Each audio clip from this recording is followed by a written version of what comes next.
Hello, everybody. This is Joseph P. Farrell. It's Friday, March 11th, 2016. I'm a day late on the news and views. I have to apologize for that. I have been working very, very hard, and I was just exhausted on Thursday, having finished a major project. So this is a day late and maybe a dollar short, but this is a case where the Nefarium has certainly been busy.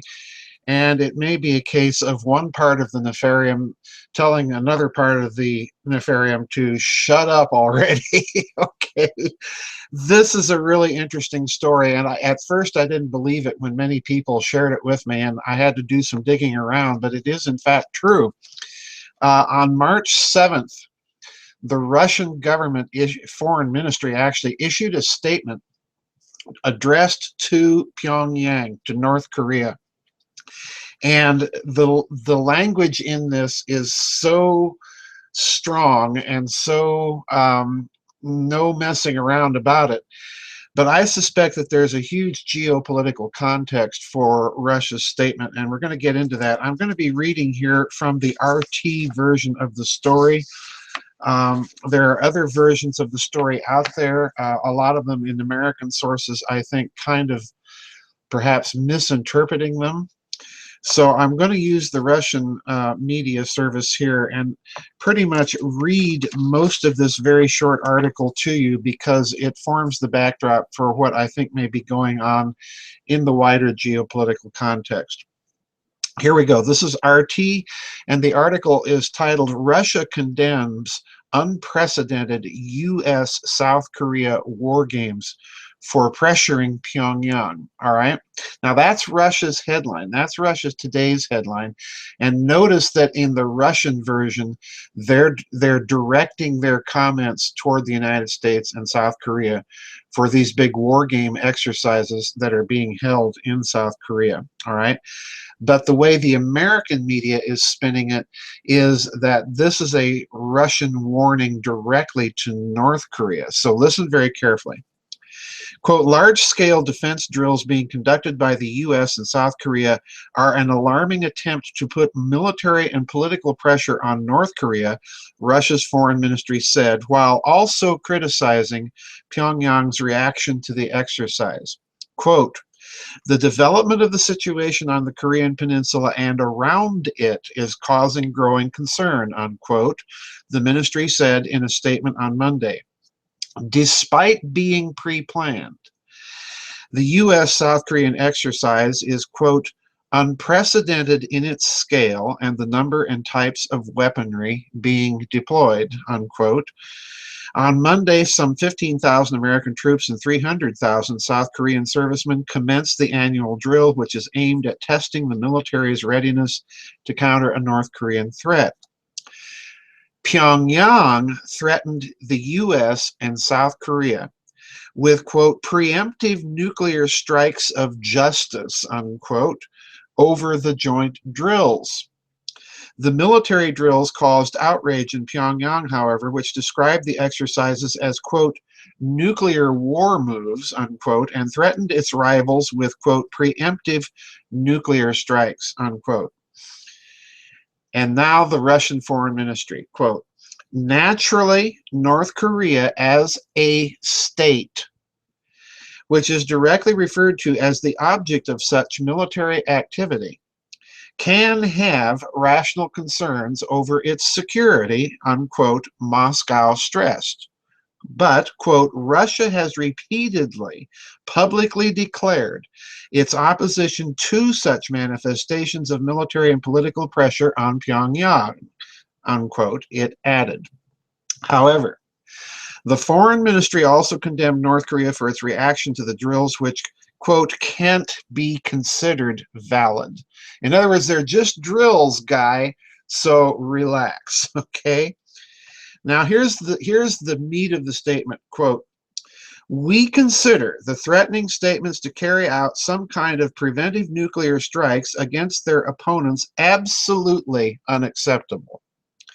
Pyongyang must realize that North Korea thereby definitively pits itself against the international community, providing international legal basis for the use of military force against it in accordance with the right of states to self-defense written in the UN Charter, unquote, it said. Moscow also called on all parties to show restraint in order to prevent the situation, quote, from slipping to the point where an uncontrolled escalation of the conflict on the peninsula may begin, unquote. Now, that's the Russian Foreign Ministry, all right? And that, I think, says it all right there. And you'll notice that what Russia is once again saying is you can have any policy that you want, and your state sovereignty has to be respected. However, start threatening people and upsetting the international order, particularly with threats of nuclear strikes, and you're pitting yourself against, quote, the international community. Now, it's very interesting that prior to this Russian Foreign Ministry statement, there have been rumors that China has very definitely withdrawn its protection of North Korea. So in other words, North Korea is isolated. Now, I think what is back behind this statement is probably some very quiet phone calls between Moscow and Beijing and between Moscow and Tokyo about what to do with this problem in North Korea. And of course, I don't think that they ran this by Seoul or Washington, D.C., but the statement that North Korea has to either shape up or face invasion, I think this is a real message. And Pyongyang is not going to be inclined to believe any message like this coming from Seoul or Washington, or for that matter, Tokyo. But given the country's long history of relationships with Russia, if it's coming from Russia, then they're going to be inclined to take it much more seriously. So this is a huge warning, I think, tacitly being addressed to North Korea through Russia, but it's actually an international community warning. Now, as far as the Russians are concerned, I think there's another huge geopolitical context here, because I've been stressing that if you listen to Putin and his rhetoric, he is increasingly challenging the globalist dogma of international corporations running the new world order. And he's increasingly saying that there has to be respect for the sovereignty of states. And he's issued this message over and over in a variety of contexts, all right?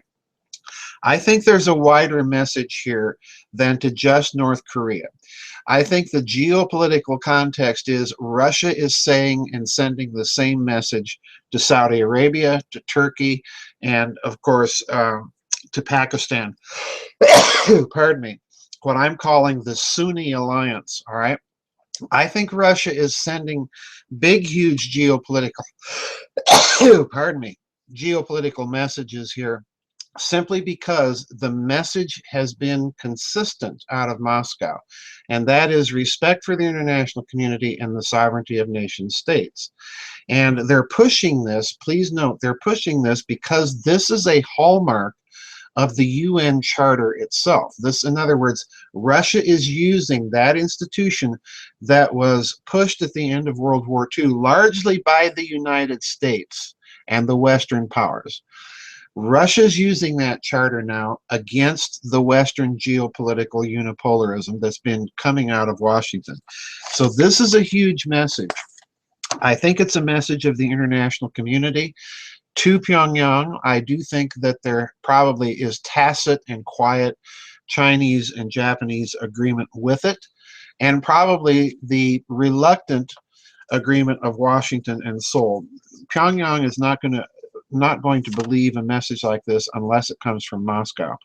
But this means that there has to be teeth backing it up. And, you know, regardless of what Pyongyang thinks it may have in terms of nuclear weapons, it has nowhere near the nuclear weapons even to challenge a France or a Great Britain, or even a Pakistan, much less a China, Russia, or the United States. So this is a clear warning. Things are tensing up, but we're going to have to watch this one carefully, folks, to see if, in fact, the Russian warning to Pyongyang is going to be taken seriously. So that's it for this week's news and views. Again, my apologies, folks. I've been a little busy and a little tired. I do appreciate all the articles that all of you are sending to me. If I don't say thank you to each and every one of you, it's simply because I get too many more to do so anymore. But I do want to thank you all for your kindness in sending so many things to look at. That's it, and we'll see everybody on the flip side. Bye bye, and God bless.